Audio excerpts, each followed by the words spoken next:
Muy buenas noches a todas y a todos. Primeramente, saludar a los amigos, vecinos y compañeros del Canal 8 de Peñalolén. Este es un programa especial y tiene directa relación con hechos ocurridos en torno al año 90, para ser exacto, el 4 de julio. La Guerra Fría, la caída del muro de Berlín, provoca un triunfo subliminal en las salas del imperio y se desata a campo traviesa la puesta en marcha de lo que sería el neoliberalismo sin piedad y del que no se hablaba. Ya se habían llevado a cabo algunas acciones como severos golpes de Estado a los gobiernos democráticos de Latinoamérica con varios años de antelación, y la opinión pública y política internacional guardaba silencio. Surge entonces el Foro de Sao Paulo, de partidos revolucionarios, de trabajadores y de izquierda en la misma Latinoamérica. Lo que hoy nos convoca es conversar esto con un gran luchador brasileño internacionalista, dirigente del Partido de los Trabajadores de Brasil, carismático, tiene muchas cualidades. Nos referimos al compañero Walter Pomar, quien fuera secretario ejecutivo del Foro Sao Paulo entre los años 2005 y 2013, quien estará conversando sobre el Foro de Sao Paulo en sus 30 años con nuestro director fundador y también socialista y andista, Esteban Silva, y respondiendo a algunas preguntas de otros internacionalistas. Sean bienvenidos a este programa especial sobre los 30 años del Foro de Sao Paulo, de Lo Cortés no quita lo constituyente. Entonces, los compañeros Walter Pomar y Esteban Silva.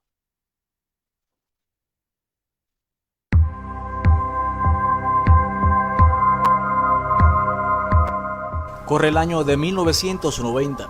Latinoamérica sufre las consecuencias del neoliberalismo y la caída del muro de Berlín. El entorno era un entorno bastante complicado precisamente para las fuerzas de izquierda y las fuerzas revolucionarias en el mundo. Aquellos eran momentos muy difíciles y complicados. La palabra imperialismo dejó de pronunciarse. Del socialismo ni se hablaba.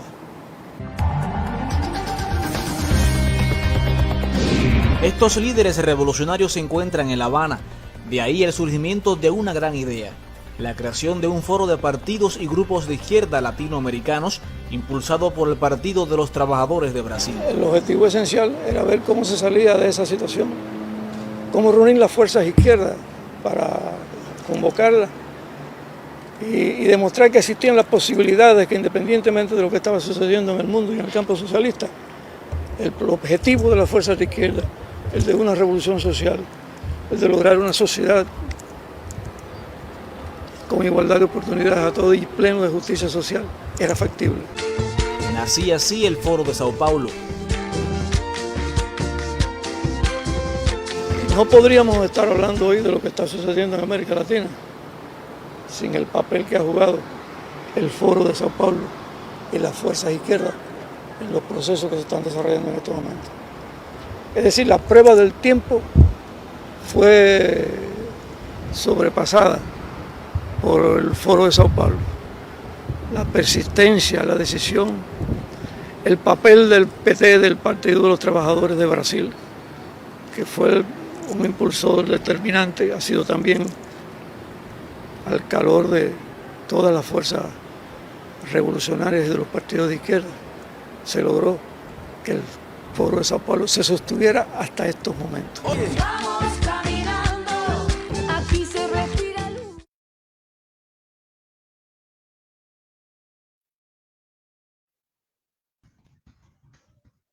¿Cómo están? Un abrazo a todas y a todos los que nos están viendo en este programa especial de Lo Cortés no quita lo constituyente desde Chile, transmitido por la Fundación Constituyente 21 en directo, así que convoquen, inviten, y por nuestros amigos del Canal 8 de televisión de Peñalolén. Una bienvenida a todas, a todos. Bueno, y ya estamos acá. Hola Walter, ¿cómo estás? Una gran bienvenida, compañero y amigo Walter Pomar, ex secretario ejecutivo del Foro Sao Paulo, del cual vamos a hablar de estos 30 años. Ya él lo tocó dirigir en la Secretaría Ejecutiva el foro en un momento muy relevante de tiempo, que son varios años, y momentos muy decisivos para las fuerzas de izquierda, los movimientos populares, tanto a nivel de la conquista de gobiernos como a nivel de oposición en la región. Y además es dirigente, ¿no? De la dirección del Ejecutivo Nacional del Partido de los Trabajadores del Brasil. Bienvenido, Walter, ¿cómo estás? Hola Esteban, estoy bien, mucho gusto de estar acá. Muchas gracias. Bueno, hemos empezado este programa con un video introductorio, que es un fragmento que hemos tomado de un video hecho por la televisión Cuba TV, que nos pareció que sintetizaba en 2 minutos, ¿no? Lo esencial del Foro de Sao Paulo en estos, desde su inicio y los momentos, por qué surge hasta el día de hoy, que es lo que vamos a conversar con Walter. Y si se dieron cuenta, cuando termina el video, aparece Walter Pomar haciendo uso de la palabra en uno de los cuantos encuentros del Foro de Sao Paulo. Bueno, un poquito más, probablemente con un poquito más joven estábamos todos, ¿no? Pero para introducir este momento, yo solamente quería decir 3 cosas previo a darle la palabra a nuestro entrevistado y con el cual vamos a dialogar principalmente. El Foro de Sao Paulo en Chile, en el foro hay varios partidos y movimientos de izquierda chilenos desde el origen, desde su primera reunión, que participaron en él. Pero ha tenido en estos 30 años también bastante, inicialmente, porque estábamos en dictadura, cuando las fuerzas de izquierda chilenas concurrimos, estábamos al término o al inicio de la postdictadura, todavía era dictadura, concurrimos a este evento algunos de los representantes de algunos de los partidos de la izquierda chilena que formaron parte desde el origen, pero en Chile ha sido más conocido desde el punto de vista mediático, por los grandes medios de comunicación concentrados de la derecha, etcétera, casi como una caricatura el Foro Sao Paulo, y se le ha usado como una forma de ataque, ¿no?, a las fuerzas de izquierda progresistas, ¿no?, y antineoliberales. En el caso de Chile, en el marco del estallido social, de la rebelión social, que desde octubre del año pasado el pueblo chileno se ha levantado para decir basta este modelo neoliberal de acumulación injusto, se usó mucho el ataque de que los movimientos sociales, las fuerzas de izquierda, los militantes sociales, era porque esto estaba digitado, falsamente, ciertamente, por el Foro Sao Paulo. O sea, el Foro Sao Paulo es también visto con temor por las fuerzas retardatarias, por los sectores que no quieren el cambio. Y en Chile han habido 2 momentos importantes en el Foro Sao Paulo. Una vez incluso hubo el año 2007 una reunión del grupo de trabajo del Foro Sao Paulo en Chile, y luego el año 2018 un evento que convocó a centros de pensamiento junto a las fuerzas políticas de las fuerzas de izquierda integrantes chilenas del Foro Sao Paulo, después del evento de La Habana del 2018, porque se integraron nuevos partidos y movimientos de izquierda al foro, y por lo mismo ese es el contexto en el caso chileno. Y en ese contexto queremos además, por supuesto, reflexionar sobre los temas más de fondo de estos 30 años del Foro de Sao Paulo. Y directamente, Walter, desde tu reflexión, desde tu experiencia, ¿cuáles son el origen, los momentos más importantes y los grandes desafíos que ha cumplido el Foro de Sao Paulo en estos 30 años como expresión de la confluencia de fuerzas de izquierda, populares, antineoliberales y progresistas en nuestra América Latina y el Caribe? Te dejo con la palabra. Mira, Esteban, como dice el compañero de Cuba que ha hablado en el video, el Foro de Sao Paulo es constituido en un momento donde la izquierda está sufriendo derrotas en el mundo, en América Latina.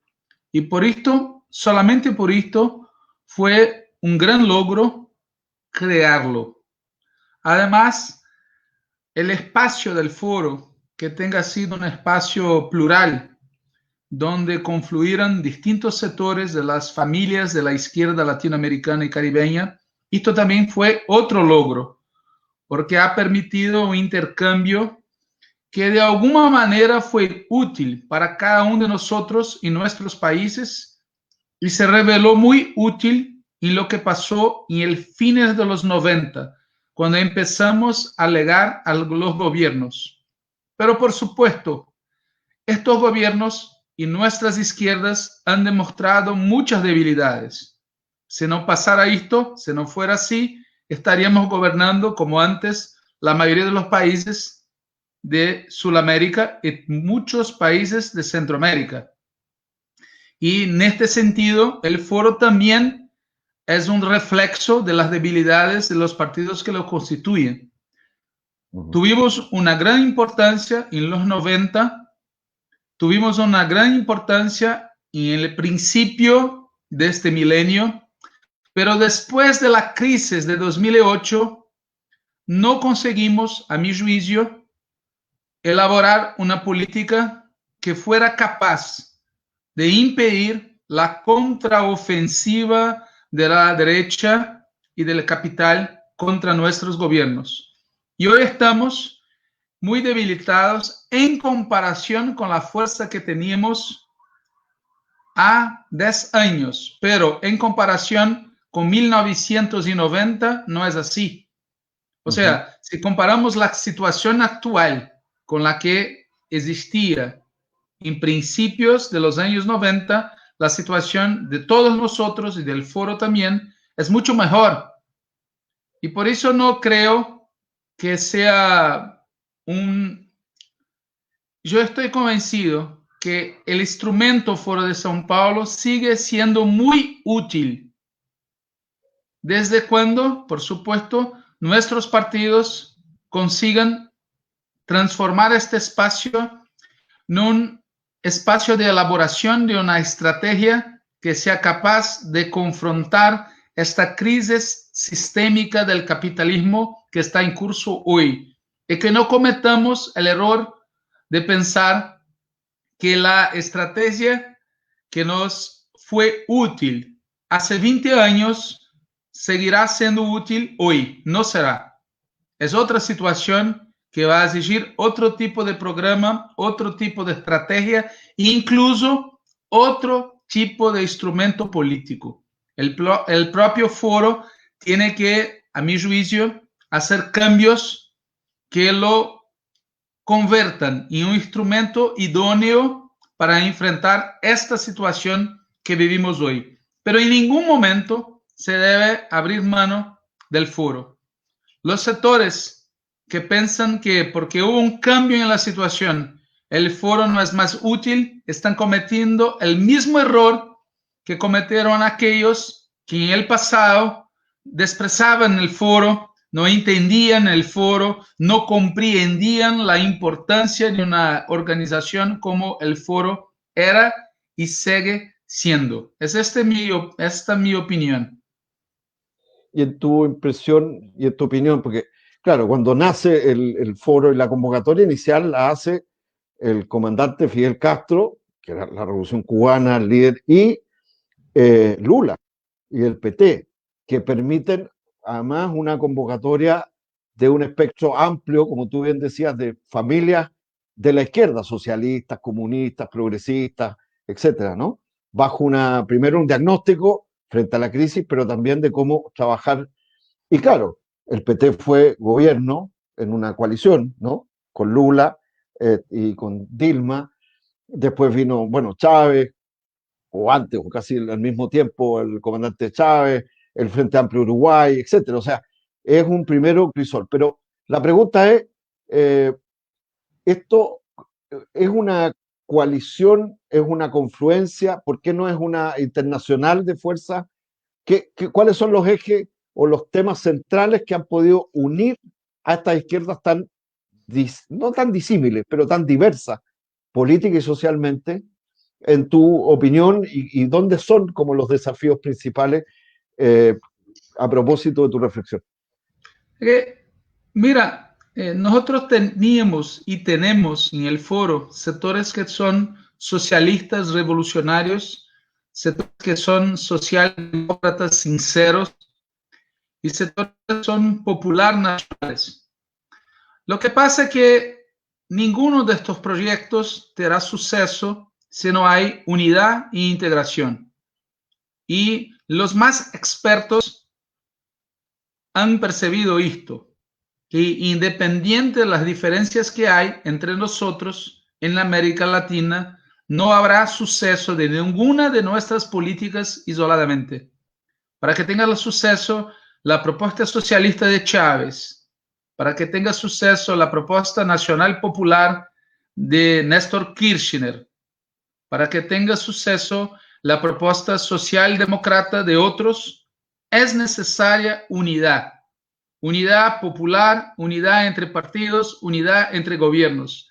Ese es el problema que algunos no han entendido hasta hoy y quieren nos dividir entre los que son de ultra izquierda, revolucionarios, socialistas, y los que quieren una socialdemocracia, progresista, lo que sea. Y no entienden que incluso para que tenga suceso su propuesta socialdemócrata o nacional popular, es necesario que se establezca un alto nivel de unidad entre los distintos sectores, porque tenemos un enemigo común, que es el imperialismo, y un adversario también muy poderoso, que son las oligarquías capitalistas dentro de cada país, que en asociación con el imperialismo bloquean tanto la salida nacional popular, cuanto la salida socialdemócrata sincera, efectiva, cuanto la salida socialista revolucionaria. Por eso que la integración entre nuestros partidos, gobiernos y pueblos es una necesidad. Distinto a lo que pasa en Europa, en otros sitios, donde las familias de izquierda pueden construir sus proyectos aisladamente o supuestamente pueden. Acá no hay ninguna chance. Es por esto que creo que el foro sigue siendo necesario y útil a pesar de las diferencias. Mira, muy importante lo que señala. Hay gente y compañeras y compañeros y gente viéndonos en todos lados. Tengo acá, solo voy a leer dos. Rosa María Cabrera, a quien le mandamos un saludo de México, me señala que también fue a la convocatoria inicial del foro el entonces presidente nacional del PRD de México, Cuauhtémoc Cárdenas, ¿no? Tenemos un saludo, entre otros tantos, del compañero Alejandro Rusconi para ti y de Argentina, del movimiento Evita, de Daniela Albarracín de Colombia, también de Julio César Díaz. Bueno, seguimos con el intercambio de las preguntas y ahora una intervención de salud y pregunta para Walter desde Venezuela, de nuestro amigo Sergio Rodríguez Gelfenstein, que la dejamos a continuación para después escuchar a Walter. Buenas, Walter. Bueno, aprovecho para saludar el 30 aniversario del Foro de Sao Paulo, una gran iniciativa que ha permitido nuclear a una amplia gama de partidos políticos de la izquierda, democráticos y progresistas de América Latina y el Caribe. Y precisamente la pregunta que quería hacer era referida a esa. O sea, el Foro de Sao Paulo nació en un contexto distinto al actual, a cumplir un rol con dificultades, con aciertos, con avances y retrocesos, como es normal en cualquier proceso político.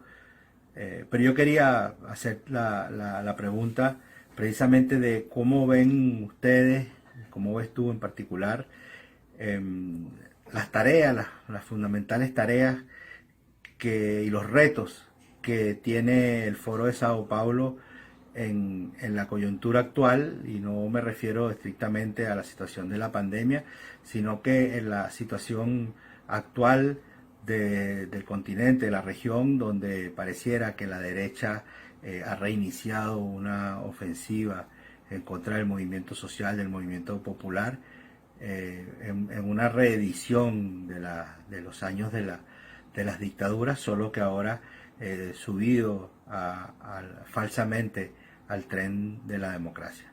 Muchas gracias, saludos y felicidades. Walter. Mira, mucho gusto hablar con Sergio Rodríguez. El Foro de São Paulo nace casi al mismo tiempo en que la Organización de los Estados Americanos, la OEA, aprobaba el compromiso de Santiago de Chile con la democracia y con la renovación del sistema interamericano. Esto fue un acto que tenía como objetivo construir una democracia representativa neoliberal. Ellos suponían que la izquierda podría incluso llegar al gobierno, pero no haría cambios. Y serían más necesarios los golpes porque la izquierda no se propondría más a hacer cambios estructurales. Claro que hubo en la izquierda latinoamericana quien interpretó esto de una manera positiva y que hizo concertaciones con partidos de centro derecha y ha desfigurado su caracterización de izquierda. Pero pasó una cosa distinta de lo que los planeadores estadounidenses pensaban, porque la cantidad viró calidad. 98 Chávez, Lula, Néstor Kirchner, Tabaré y después todos los otros, estos gobiernos que uno a uno podrían ser sofocados dentro de esta democracia neoliberal, cuando hubo muchos de estos gobiernos, algunos de los cuales incluso no aceptaban los límites del compromiso de Santiago, empezó una dinámica de confrontación con el neoliberalismo. La cantidad viró calidad. Y cuando hubo la crisis de 2008, además con la influencia de China y con todo su armado diplomático, incluso con Rusia, Estados Unidos ha cambiado de posición.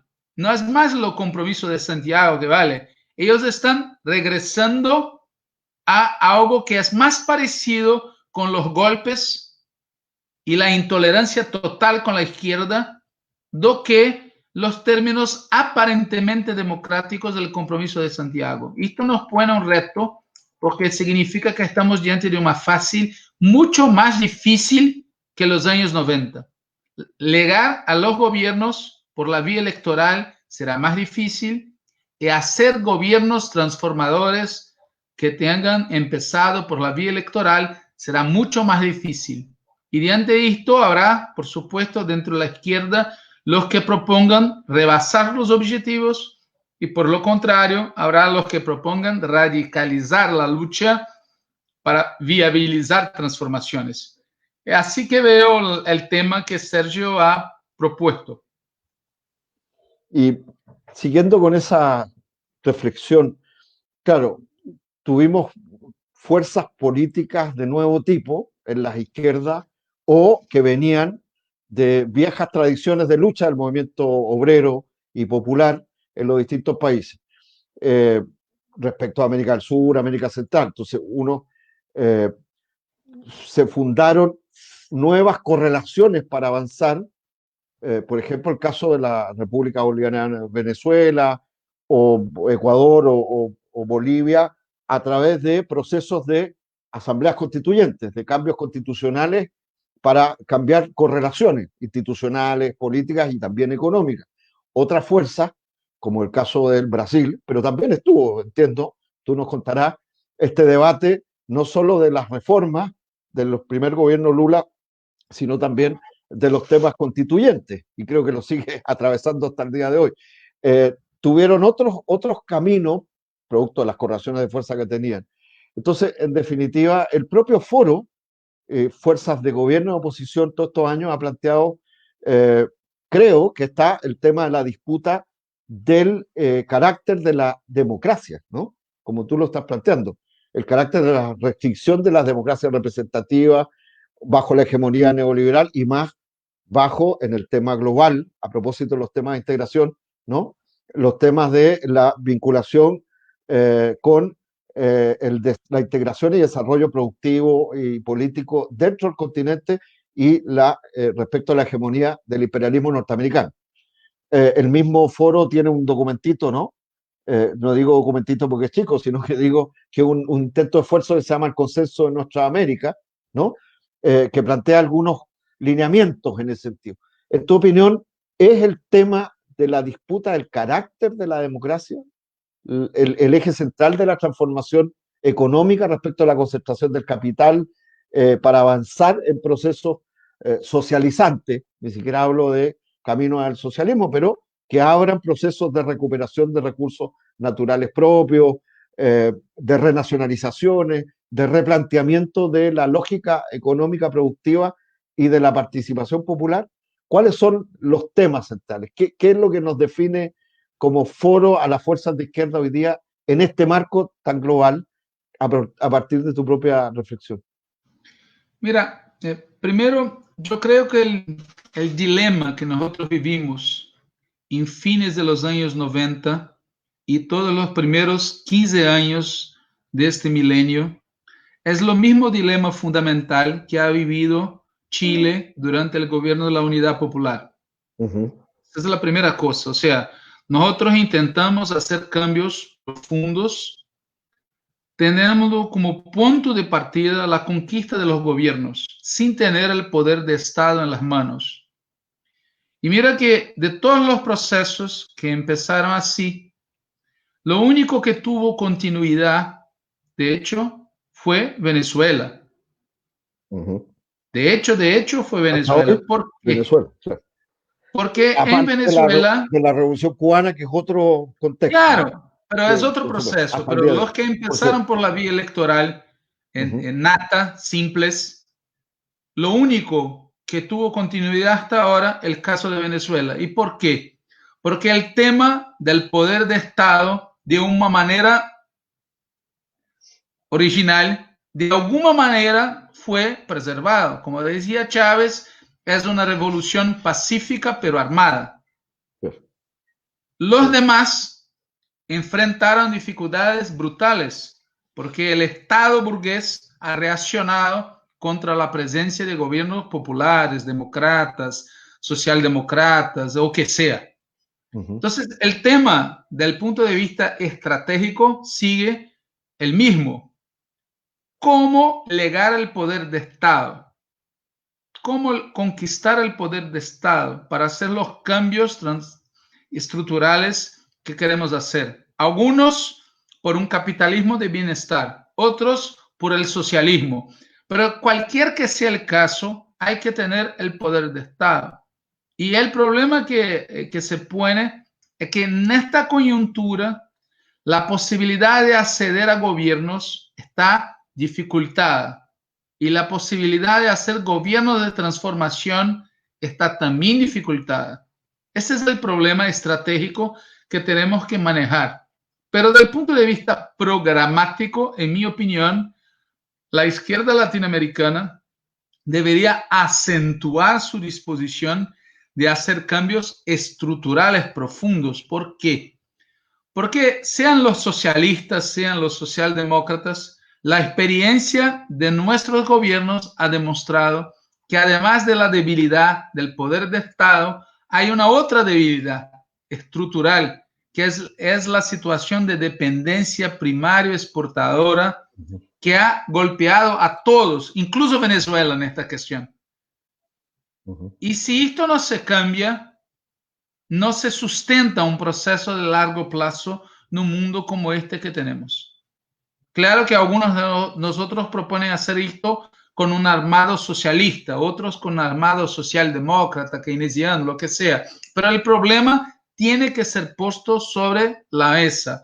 O se cambia el modelo primario exportador, o América Latina y Caribe se convierte en una potencia industrial y tecnológica autónoma, o no habrá lugar para nosotros en el mundo que no sea de fornecedores de materias primas y consumidores de productos que se fabrican en otras plazas. Mira, bien importante en la reflexión. Tenemos un saludo de Tamara Muñoz. Saludos, compañero. Tamara Muñoz es la vicepresidenta de Relaciones Internacionales de la Central Unitaria de Trabajadores, que te saluda y saluda este programa. Y el tema del poder popular, porque es parte o del contrapoder, el poder ciudadano, la ampliación de las libertades de la participación o poder popular en el sentido, ¿qué rol le asigna en esta perspectiva y cómo le fue? Yo sé que no es el tema del Brasil y la experiencia de los gobiernos Lula, Dilma y los gobiernos desde el punto de vista no solo de la estructura del PT, sino que los movimientos sociales y populares no da para una respuesta tan corta, pero si tú tuvieras que resumir este rasgo del tema en la realidad post dos gobiernos y uno interrumpido con un golpe institucional, el segundo, el periodo de la presidenta, este tema, ¿qué balance uno pudiera hacer en la actual situación de Brasil acumulada? El tema de la transformación, pero también de la participación popular, del poder popular, del despertar las fuerzas sociales en la transformación. Mira, nuestra experiencia acá en Brasil, en este terreno, es muy débil, porque del punto de vista del pueblo, salimos del gobierno sin tener una red social organizada mejor do que teníamos antes. Por el contrario, hoy somos más débiles del punto de vista de masas do que éramos en 2000. Y esto no pasó por acaso, no es producto, como algunos dicen, de las condiciones objetivas. Hubo una creencia en el aparato de Estado, en los gobiernos, en las políticas de gobierno y un cierto, no digo desprecio, pero poner en tercer plano el tema de la autorización de las trabajadoras. Y en segundo lugar, nosotros no hicimos nada para cambiar los instrumentos de poder de la burguesía. No tocamos en las estructuras de las Fuerzas Armadas y de las policías militares. No tocamos en el poder judicial. Por el contrario, nosotros reforzamos este poder como si fuera un poder moderador. Y en tercer lugar, no cambiamos nada en términos de la estructura comunicacional. De este punto de vista, es un milagro de la naturaleza que nosotros sigamos con la fuerza que tenemos. Perdón, comprobando ¿y se que plantearon si tuviéramos... ustedes en algún momento, disculpa, el tema constitucional, del cambio constitucional o no? Entiendo que sí o no. ¿Qué pasó ahí? Perdón. No, mira, desde 2013 el tema de la necesidad de una Asamblea Nacional Constituyente está aposta.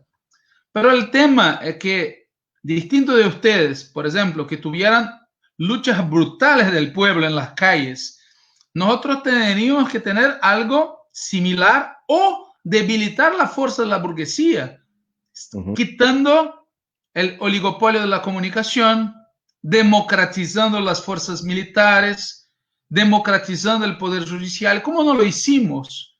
No tuvo conexión la propuesta que empezó a ser percibida por el partido, porque el partido como tal ha pasado a defender una Asamblea Nacional Constituyente.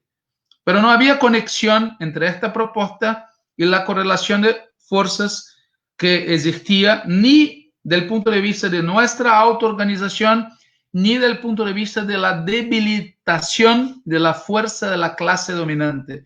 De este punto de vista, el principal problema que tuvimos acá en Brasil no fue, como algunos compañeros dicen, que el gobierno ha hecho políticas neoliberales en esto o en aquel momento, porque si fuera así, el principio del gobierno Chávez tenía un presidente del Banco Central que era neoliberal.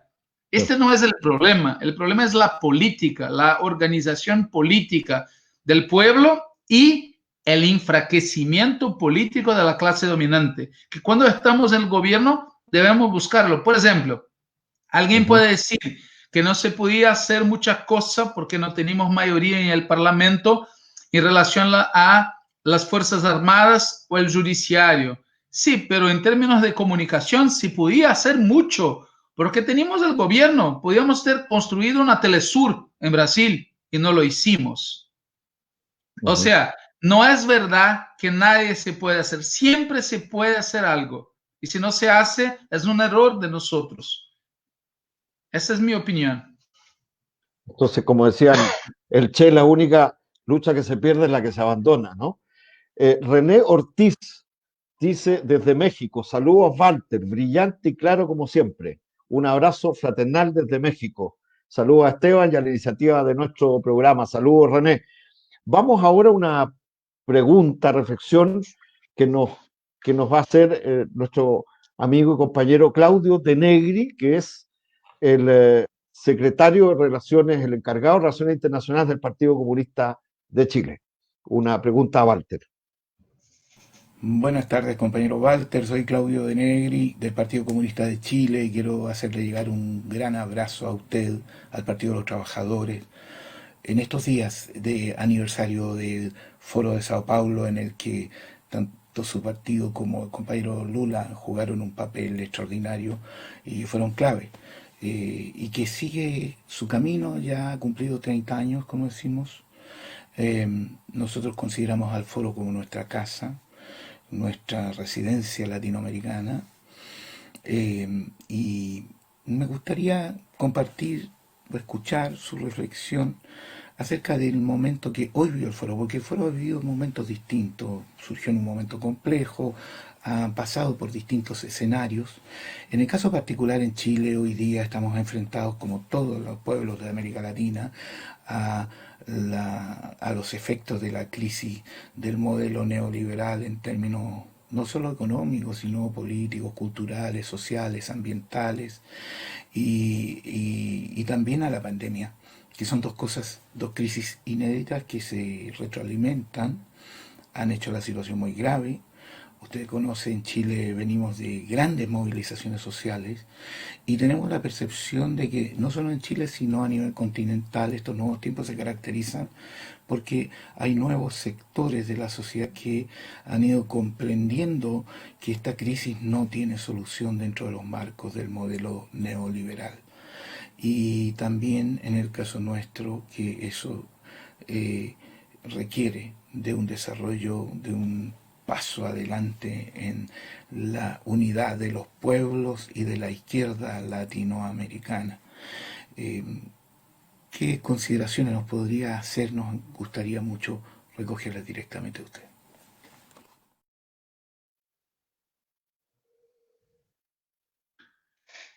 Hola, Claudio De Negri y los compañeros Walter. del Partido Comunista, un saludo también para ustedes. Mira, yo creo que estamos en la escala mundial, delante de hecho de una crisis sistémica, como nosotros estamos hablando.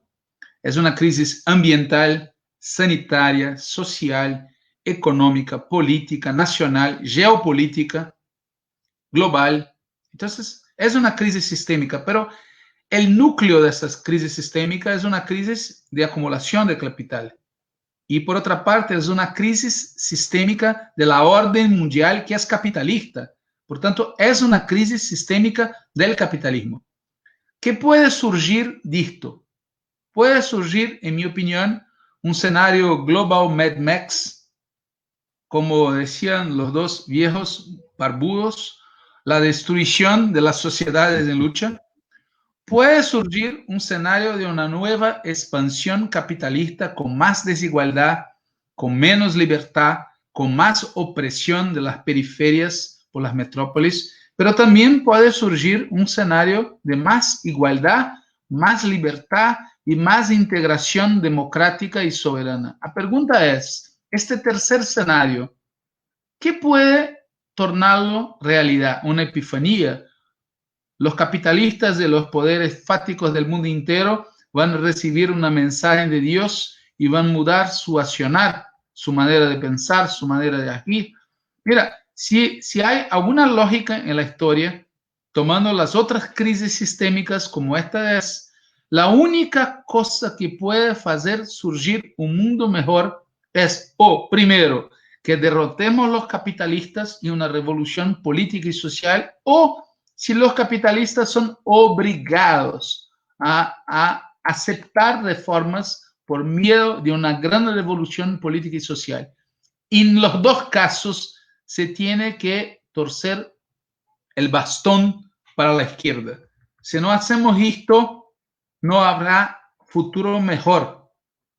Mismo el momento socialdemócrata que hubo después de la Segunda Guerra solo ocurrió después de 30 años de hecatombe y porque las fuerzas revolucionarias socialistas de izquierda y el final de la crisis estaban muy fortalecidas. Y en algunos sitios impusieron revoluciones y en otros impusieron miedo a la clase dominante que tuvo que hacer algún tipo de concesión. Entonces, en mi opinión, las fuerzas revolucionarias, demócratas, socialdemócratas, nacionalpopulares, socialistas, comunistas, tienen que radicalizar al máximo en este momento. Al máximo. Cuanto más se radicalice, mayor la chance que el día siguiente sea mejor. Si nosotros nos conformamos con la idea de hacer cambios de pequeño grado, que va a pasar, lo más probable que pase es un nuevo ciclo de expansión capitalista con menos igualdad y con menos libertad y con más opresión sobre las periferias. Y en mi opinión, la situación en los próximos días, meses, años va a se complicar mucho. No va el day after la pandemia, no será en la consagración del ser humano, será una pelea brutal que ya está en curso hoy. Eso es lo último que diría respecto de que De Negri me ha preguntado. No se debe esperar el day after de la pandemia para colocar los temas del cambio. La lucha por el mundo del day after ya empezó y los tipos están venciendo. Hay que tener esto claro. Hoy los tipos están venciendo la lucha por el día siguiente. Por eso nosotros tenemos que radicalizar en las propuestas y, en mi opinión, radicalizar mucho en la lucha social y política contra el orden capitalista, no solamente contra el neoliberalismo, porque esta manera de decir como si fueran cosas distintas, el capitalismo y el neoliberalismo, es una abstracción. El capitalismo hoy es hegemónicamente neoliberal, o sea, controlado por el capital financiero, por las transnacionales, ¿listo? Entonces, esta distinción acaba sirviendo sin que nosotros algunas veces tengamos este objetivo para pasar la impresión que después del neoliberalismo virá un capitalismo mejor, pero no. El capitalismo neoliberal o es derrotado como tal o lo que verá el día siguiente será algo peor de lo que tenemos hoy. Esa es mi opinión. Sí, yo creo que, bueno, recordar algunas cosas a las personas que nos ven. Walter ha estado, yo omití decir que respecto del Foro Sao Paulo en Chile, hemos tenido en los dos eventos principales que se han hecho acá del foro en los años pasados, tuvimos a Walter, el mismo 2006, él era el secretario ejecutivo, que es el único, insisto, reunión del grupo de trabajo que se hizo en Chile hasta ahora, y espero que los próximos Chile sea escenario en este marco en que estamos de la confluencia social y política de la fuerza de izquierda de próximos eventos del foro, que fue el 2006, ¿te acuerdas? Y además estuvo y habló, y en fin, en el Teatro Caupolicán el año 2009, ¿no?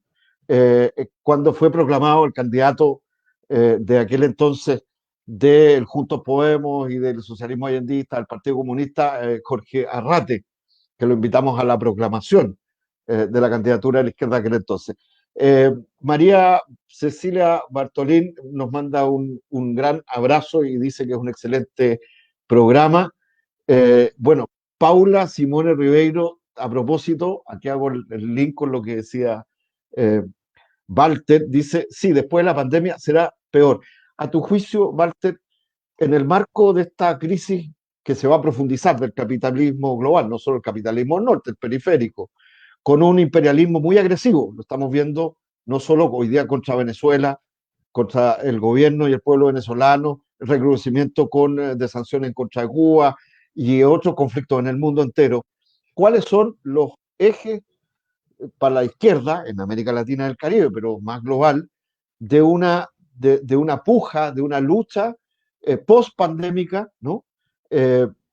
Para un nuevo orden no capitalista, pongámoslo así, ¿no? A propósito del capitalismo salvaje que es el neoliberalismo, ¿cuáles son los grandes temas en los cuales tenemos que luchar y tenemos que construir fuerza, conciencia y confluencia en esta post-pandemia que se abre Mira, yo voy la a, crisis? yo voy a hablar una cosa só. Hay que colocar sobre control público el capital financiero.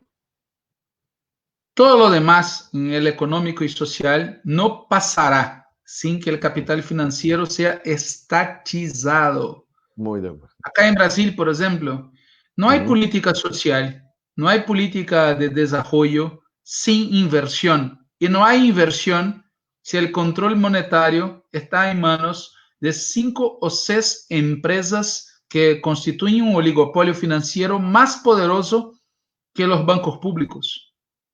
Entonces es simple y en cada medida, yo creo que si no se cambia este tema del capital financiero, no habrá solución. Hay un otro tema que dice respecto a nuestra proyección global. Hoy tenemos 3 polos de producción en el mundo: China, Estados Unidos y Alemania. Estos 3 enfrentan una situación de sobreproducción. Si América Latina y Caribe no se constituye como un polo propio, con mercado interno propio, con protección a este mercado, insisto, seremos tan solamente consumidores de productos industriales que vienen de afuera y productores de materias primas. Y esto pasará con Estados Unidos, con Alemania o con China. Si nosotros no hacemos el cambio acá, tomamos el aparato de Estado, colocamos el capital financiero sobre el control público y hacemos un desarrollo muy intenso en la región, teniendo a nosotros mismos como mercado interno, y tenemos, tercer punto, en mi opinión, prioridad para la inversión en bienes públicos. Para dar un ejemplo, hay que tener más transvías, ferrovías, carriles y menos coches privados. Por ejemplo, equipamientos de salud pública, educación pública, reconstrucción de nuestras ciudades, los sistemas de aguas negras, ¿no? Se habla. Y así, o sea, hay mucha inversión pública de bienes que no son de consumo personal y que pueden ser bases para un largo proceso de producción y de crecimiento tecnológico en nuestra región. Yo pienso que estos son, desde el punto de vista económico programático, los temas fundamentales. Claro que no se hace nada de esto sin poder. Por cierto. No, yo creo que el tema del capital especulativo financiero, las bolsas, este es un tema nodal y de su arquitectura en los países, como tú has señalado, para nosotros esto es un tema vital. Por eso hemos estado adversando y luchamos por que se revisen y se terminen y se reestructuren los tratados de libre comercio, ¿no? O los tratados bilaterales de inversión que protegen al capital, particularmente especulativo financiero, en desmedro de las lógicas incluso de capital productivo, ¿no? O industrial. Creo que este es un tema central en esta lucha, pero ya el tiempo nos gana, pero aquí hay un Peñi, un hermano, un compañero, Celso Calfullán, que saluda, que dice, para trasladarte tú, yo como mapuche estoy muy preocupado con lo que está pasando con los pueblos indígenas. Me gustaría saber qué está pasando con los pueblos indígenas en la Amazonía y Brasil en general en el contexto de la pandemia. Creo que este también es un tema que desde el punto de vista de las fuerzas de izquierda, en la relación con los movimientos indígenas, pero también en cada uno de nuestros países. Walter. con la Mira, pregunta. que está pasando es un genocidio. Es el grupo étnico más víctima del COVID-19. Y lo más grave es que cómo afecta a los más viejos, pueblos que tienen su cultura oral transmitida, van a tener una sección. O sea, hay de hecho culturas que van a desaparecer, naciones que van a desaparecer, pueblos que van a desaparecer, o físicamente o como continuidad de memoria. Y esto no es casual. El gobierno brasilero, como parte de una política de ampliación del agronegocio y de la mineración, está aprovechando la pandemia para hacer una ofensiva sobre los territorios indígenas, sobre las áreas de protección ambiental, y la situación ambiental en el país está en una catástrofe. Y los pueblos indígenas son una de las principales víctimas. La palabra genocidio se aplica sin duda alguna. Y insisto, es un dato estadístico. Los blancos sufren menos, los pardos y los negros sufren más, pero los indígenas sufren mucho más do que todos, incluso porque este gobierno ha golpeado la salud para los indígenas. Había políticas públicas de salud para los indígenas que este gobierno tan luego empezó a golpear. Bueno, en Chile estamos viviendo un momento también aquí hay una ocupación. Tenemos las regiones donde está el pueblo mapuche bajo una ocupación y una militarización muy brutal y un incremento, no quiero extenderme, muy brutal de la represión en contra del pueblo mapuche. Hay peña indígena. Entonces, creo que este es un tema, y como tú lo señalabas también, de uno de los grandes desafíos de lucha conjunta, pero también de reflexión.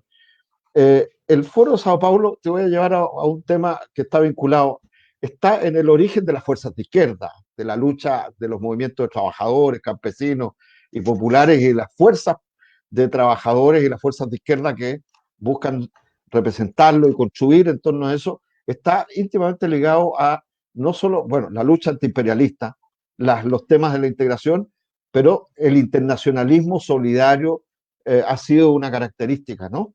Que sufrió momentos de debilidad, pero estamos íntimamente ligados, el foro desde su origen, a la lucha además del anticolonialismo. Tenemos la situación de Puerto Rico, que sigue siendo una herida abierta en nuestro propio continente respecto a la ocupación colonial de Estados Unidos de Puerto Rico, y otros pueblos como el pueblo palestino, el pueblo saharaui y muchos que han sido parte de nuestro acervo. En ese contexto vamos a escuchar una pregunta de un hermano palestino, Rafael Araya Masri, presidente de la COPLAC, y es diputado palestino, es un palestino además chileno, pero que vive en Argentina, es un palestino que quiere hacer una reflexión y compartir una pregunta contigo. Buenas noches. Es un placer estar en Lo Cortés no quita lo constituyente, este excelente programa, para saludar a Walter Pomar y a mi querido amigo y hermano Esteban Silva. A Walter Pomar porque estamos cumpliendo 30 años del Foro de Sao Paulo, una institución latinoamericana y caribeña que ha dado voz, que ha dado perfil, que ha dado rostro a todas las ideas progresistas, a todo aquello que hace a la solidaridad y hermandad entre los pueblos, a todo que es el apoyo irrestricto a los movimientos sociales que luchan día a día por un mundo mejor, por sociedades más justas.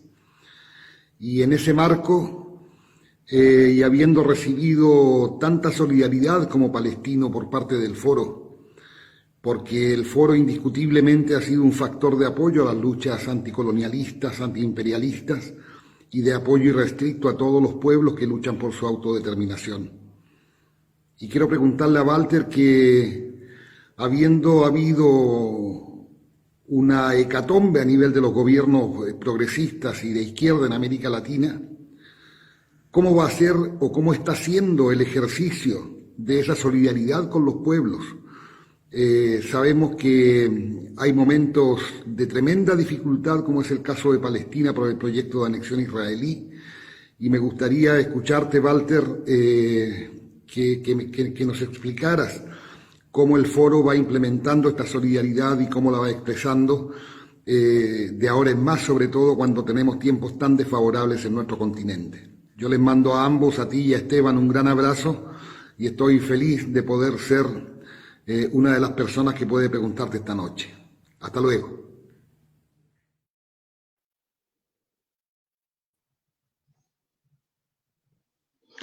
Mira, primero mi saludo a Rafael Araya, y es importante tener en cuenta, en Brasil, por ejemplo, el gobierno de Israel ha participado, se ha involucrado en el golpe contra nosotros.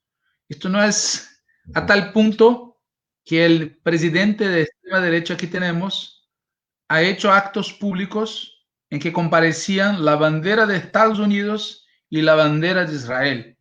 O sea, los tipos saben la importancia que tuvimos como gobierno y como partido y como izquierda en la lucha de solidaridad, por ejemplo, a los palestinos, pero no solo.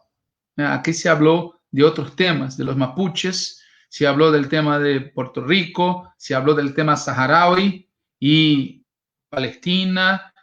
La lucha y la solidaridad tiene que seguir, aunque en un cuadro de más dificultad para nosotros, pero de verdad también es más difícil para los palestinos. Por ejemplo, este acuerdo del século entre Netanyahu y este otro cavernícola que es Donald Trump es una locura, porque ellos ya en el posguerra habían anexado casi 80% de Palestina y ahora quieren anexar casi todo lo que resta.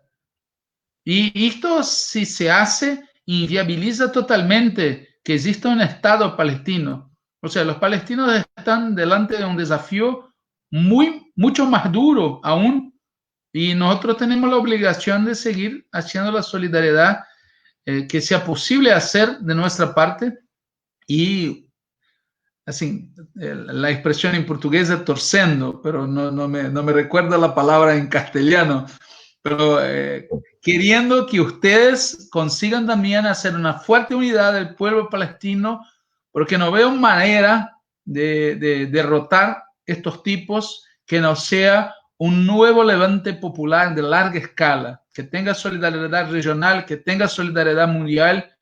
Pero este gobierno de Israel, así como este que tenemos acá en Brasil y como esto que tenemos en Estados Unidos, ellos no están para acuerdos, ni mismo para aquellos acuerdos desmoralizantes que hicieron en el pasado. No están para esto, están para sofocar, destruir, golpear, exterminar. Y nosotros tenemos que tener esto en cuenta. Yo de verdad, yo creo que algunos sectores de las fuerzas democráticas, progresistas e izquierda no se han percatado. Hablamos muchas veces de fascismo, de neofascismo, pero es como si no estuviéramos entendiendo qué está se armando en el mundo. No es una situación como los 90. No es un acuerdo parcial. No quieren solamente la capitulación. Es otra cosa. Y por esto la solidaridad internacional será más necesaria ahora, en mi opinión, lo que era antes, aunque sea más difícil, pero ¿qué se va a hacer? Una vinculación, porque no puedo dejar de pasar un saludo de nuestro amigo Julio Tito Pizarro, que pregunta cómo se compatibiliza estos temas a propósito de los derechos humanos, la concepción universal de los derechos humanos en cada país, qué rol cumple el foro. Muy cortito, porque pero no puedo dejar de hacerte la pregunta a propósito. ¿Cuáles son el núcleo ahí de? Mira lo que está pasando ahora. Voy a dar el ejemplo de Brasil. Nosotros ya tuvimos 70.000 muertos, 70.000 personas que murieron, 70.000. Y el tipo que nos gobierna dice para la prensa una frase fantástica. No sé si en castellano suena de la misma manera que Brasil. La frase fue, "É daí". ¿Qué tiene que murieron 70.000 personas? Mira, 70.000 personas es lo mismo que han morido en 2017 durante todo el año víctimas de asesinatos y homicidios. Entonces, van a morir más personas. Entonces, ¿de qué derechos humanos estamos hablando? Nosotros defendemos la vida. O sea, la izquierda, en el sentido lato de la palabra, defiende la vida del pueblo. No solamente la sobrevivencia, pero la vida, con todos los derechos que tiene involucrados. Ese es el debate. Y cada vez queda más claro que del otro lado están cavernícolas, que no defienden la vida y que algunas veces hablan de derechos humanos, pero esto no tiene ningún significado para ellos, ninguno significado. Así que veo, más do que nunca, como pasó en la época de la Segunda Guerra Mundial, el mundo va a quedar más claro. Las cosas van a quedando más claras. ¿Quién está de cada lado? Sí, claramente. Aquí lo hemos visto. Bueno, ustedes tienen un fascista, pero además neoliberal como Bolsonaro, el amigo de Piñera, que el que tenemos acá. Más burdos, otros se maquillan un poco, ¿no? Son vasallos también de Donald Trump. En fin, o sea, estamos ante momentos bien dramáticos. Ya no está encontrando el tiempo.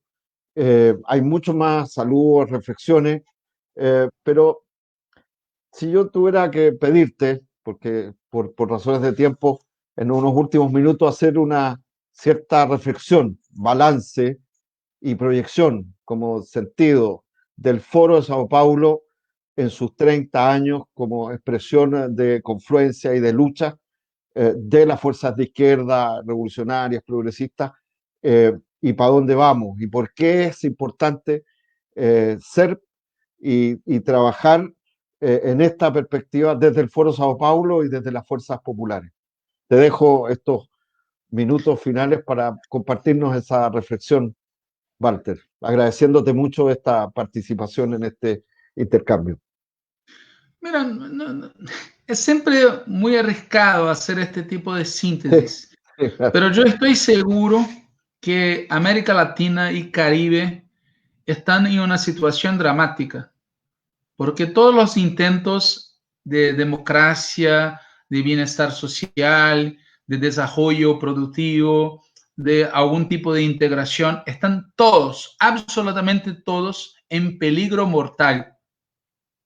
Y esto es un proceso que va más allá de los gobiernos de derecha que están ocasionalmente ahora. Hay un proceso de cambio mundial que nos desloca para una posición muy secundaria en el mundo. Y si nosotros no invertemos la situación, no hacemos una revolución política y social en el continente que nos ubique de una manera distinta en el mundo, no tendremos futuro. Seremos los cinturones del seriado Expanse, de science fiction, ¿está cierto? Fornecedores de materias primas para Marte y para Tierra. Entonces, hay un reto muy importante por la frente. ¿Y quién puede hacerlo? Son las capas populares, los sectores populares de todos nuestros países. Y los partidos políticos y los movimientos sociales y la intelectualidad revolucionaria tienen que se colocar a cabeza de este proceso y no tener miedo de lo que vamos a pasar en los próximos años y décadas. Hay que hacer una gran revolución política y social en nuestro continente. Será un proceso muy duro, muy largo, pero tiene que pasar esto, porque si no pasa eso, si no hacemos una nueva independencia, pero con contenido social igualitario, radical, nuestro futuro estará, en mi opinión, amarrado no solamente por décadas, pero por siglos.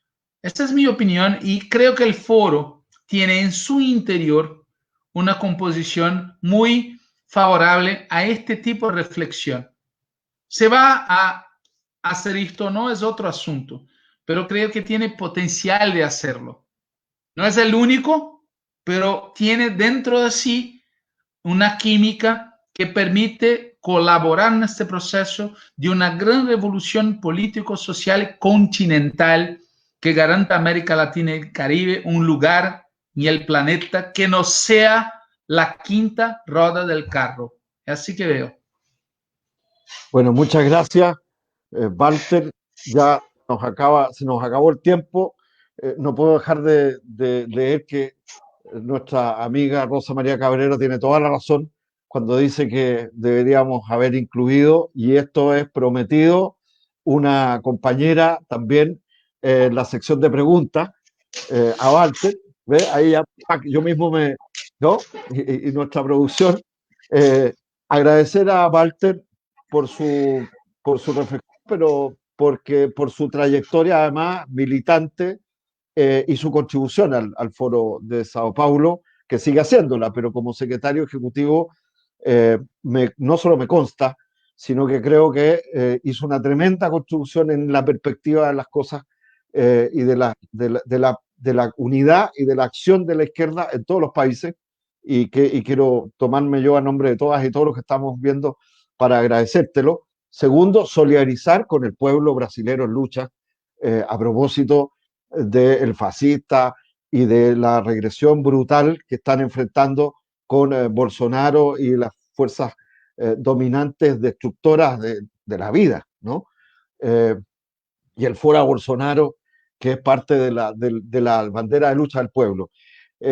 Rendir un homenaje a quienes se han ido, a todas y a todos, porque en general uno habla de los dirigentes, pero estamos hablando de tantas militantes y militantes de los partidos, de los movimientos de izquierda, quizás simbolizándolo en el comandante Fidel Castro, uno de los fundadores y convocantes del Foro de Sao Paulo, en Nani Stewart, de la Secretaría de Relaciones Internacionales del Partido de los Trabajadores, además brasilera, pero también argentina, internacionalista, Marco Aurelio García, que fue el primer secretario que antecedió del Foro Sao Paulo, también del PT que antecedió al propio Walter, Jacinto Suárez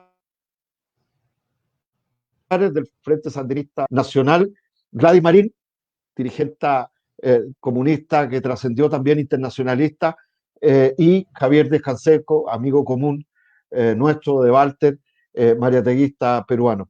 Dejarlos invitados porque vamos a hacer el Foro Sao Paulo, organiza entre una de sus actividades el próximo septiembre un acto de homenaje al triunfo histórico del presidente Salvador Allende, la Unidad Popular y la vía chilena al socialismo, ¿no? Que creo que tiene que ver justamente con todas las cosas que hemos conversado con Walter. Así que muchísimas gracias, Walter. Un abrazo muy grande para ti y para todas las compañeras y compañeros de allá. No sé si vamos a terminar con la internacional o con pero da para terminar con la internacional, con el Venceremos, con toda. Mira, ahí está. Una copa de vino. Claro, el vino tinto y empanadas como era el camino chileno y una copa de vino internacionalista. Así que muchísimas gracias, Walter, por esta participación en el marco de los 30 años del Foro Sao Paulo. Gracias a ustedes. Gracias. Vamos ahí. Gracias. Corre el año de 1990. Latinoamérica sufre las consecuencias del neoliberalismo y la caída del muro de Berlín. El entorno era un entorno bastante complicado precisamente para las fuerzas de izquierda y las fuerzas revolucionarias en el mundo. Aquellos eran momentos muy difíciles y complicados. La palabra imperialismo dejó de pronunciarse. Del socialismo ni se hablaba.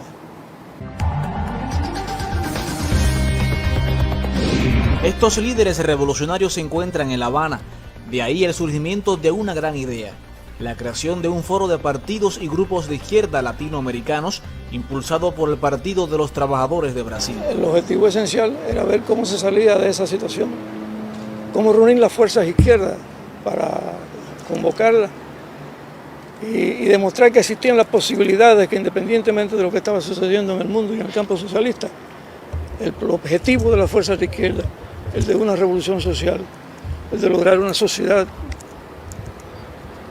con igualdad de oportunidades a todos y pleno de justicia social, era factible. Nacía así el Foro de Sao Paulo.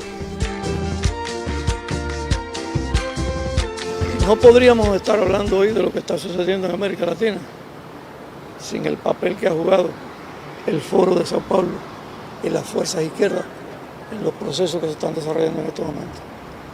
Es decir, la prueba del tiempo fue sobrepasada por el Foro de Sao Paulo. La persistencia, la decisión, el papel del PT, del Partido de los Trabajadores de Brasil, que fue un impulsor determinante, ha sido también al calor de todas las fuerzas revolucionarias de los partidos de izquierda, se logró que el Foro de Sao Paulo se sostuviera hasta estos momentos. Vamos